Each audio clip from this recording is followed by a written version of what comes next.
Thanks. Thank you all for coming. Absorb a little culture tonight. This is a chance for artists, obviously, but even laypersons to kind of get a glimpse of what's he thinking about? What's going on in the studio, more so than the dates. And, oh, yes, this was over at, Snoqualmie Falls, or this was over at this mountain, which is sort of one level of information. But what I find people are really interested in is what's going on behind the scenes from a technical standpoint. How do artists do what they do? And that's what I'm going to try to convey tonight. There's, just to give you kind of an overview of the things that I'll probably be hitting on most tonight, because there is kind of a recurring theme. One is the power of shapes. And this show, perhaps more than any of the other shows, this very strong, potent shape rules the composition. So that was something I strived for. The other obvious thing that most of you will see is the treatment of the light. That was the main thing that I was after. And the third thing, which will be particularly instructive for students, is my source material. How do I get from photograph, which in all cases was my source, to finished piece? And how do I get there without having it look at all like the photograph? And for those of you who work with photographs, you know that this is a big, big problem in working from photographs too closely. So this will be a really good demonstration on how I do that and how I manage to get away from that direct translation. Okay? You can see I had a study here that I did early on. At first I thought I was going to do this in a square format, as most of the other ones are.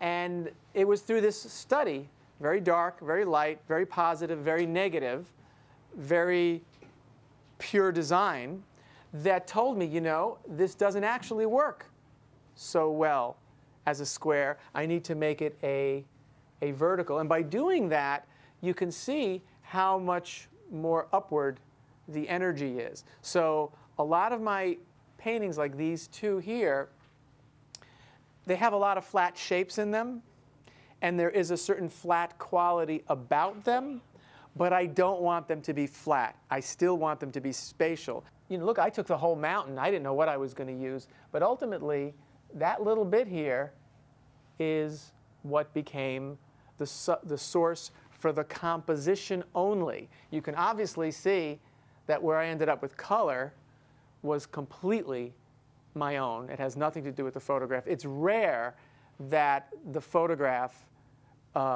is similar to the final color in the painting. And if these paintings manage to do anything interesting with color, it's because it came from here, not from here. And you can see the color in the paintings is much more colorful, much more spatial, much more interesting than anything the photographs with their extreme dark and light would reveal. So I come up with the composition. Then I'm also a big fan of doing digital studies. These are studies that I do on the computer as opposed to doing them by hand. And this is one that I did, that was sourced from this. But you may not be able to make it out at your position. But what I was trying to do was establish where the lights were, where the darks were. They were kind of hard to see in the original, and they were kind of all mushed together. So I had to distinguish them and differentiate them so that I knew where the light side was and the shadow side was, and I could have the shapes carved out of the rock that way. And then the color, the final color, I might have used something like this or close to this as my reference, but again, I'm not following it exactly. The color is something that evolves over the course of the painting. So I almost never begin with no idea about what the color is. I have something I feel in here.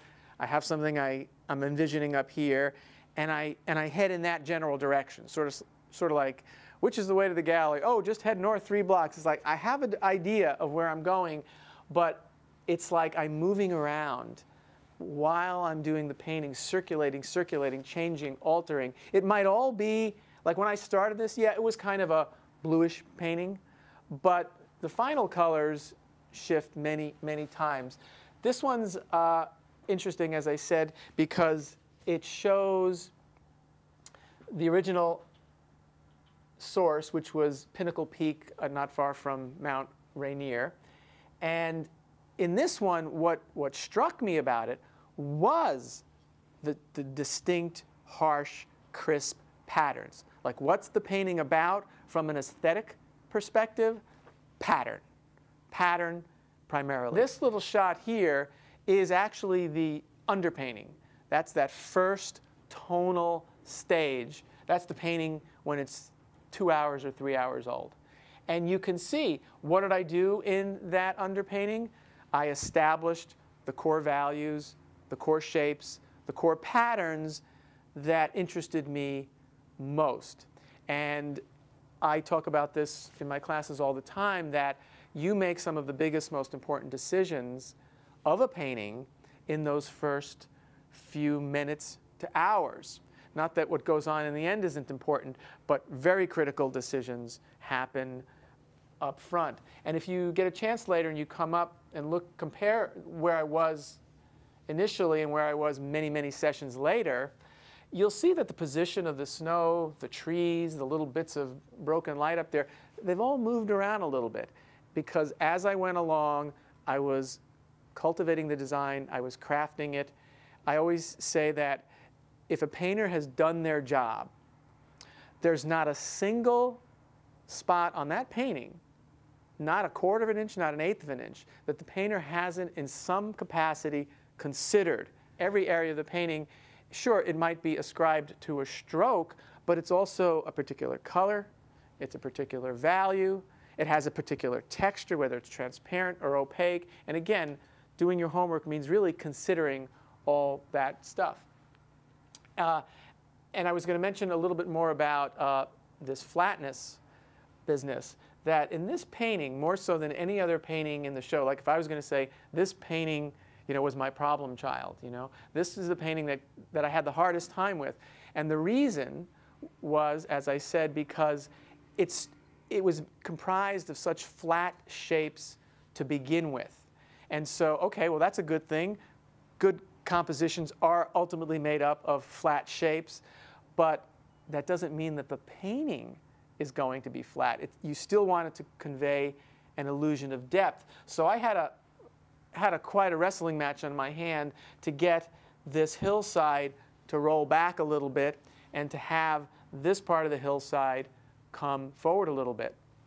One of the things that you can take note of later on if you get a chance, almost in all the paintings, as a matter of fact, I think it's fair to say in every single one of them, you will notice a texture difference of the paint from the near ground to the middle ground to the background. And in many cases, the background in these paintings is just the sky, and you'll go up to it and you won't see any brush strokes at all. In the middle ground, you'll see a little bit of texture, and then in the foreground, as the scene advances most toward you, there'll be the most texture. And that's a form of tactile perspective, and it's a way that artists use to help reinforce the space. Now, I happen to love texture.